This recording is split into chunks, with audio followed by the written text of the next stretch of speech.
It's premiere night at Concourse Multiplex Cinemas, where guests arrive for a live screening of Brian Banks, a biographical drama of a teenage football star. The movie details Brian Banks as an all-American teenage football star who had goals of the NFL, but those dreams were cut short when Brian was falsely accused of rape and found guilty.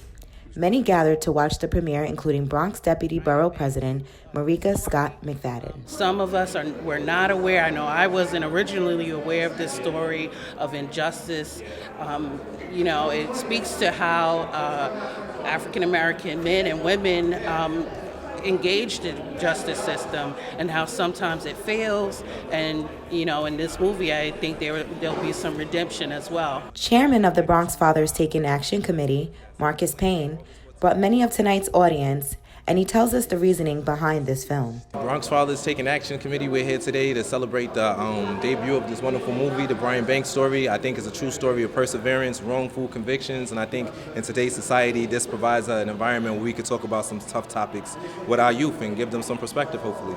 Former inmate, advocacy associate, and vice chairman of the Canary Impact Fund, Pacheco, feels a duty to give a voice to the incarcerated.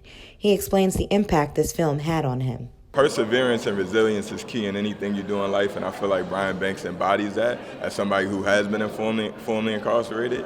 I'm often around a lot of my peers who've went through the same things but may have not had the same amount of luck or the same amount of success after the experience. Looking at his story, it lets me know that there's more. He's got a platform where now the world's going to get to see his story, and so that just motivates me to keep doing what I'm doing. Banks talks about his conviction and about people who are still wrongfully incarcerated with similar situations. We have to stop forcing and fighting for things that we can't control and worried about things we can't control and focus on the things that we can control.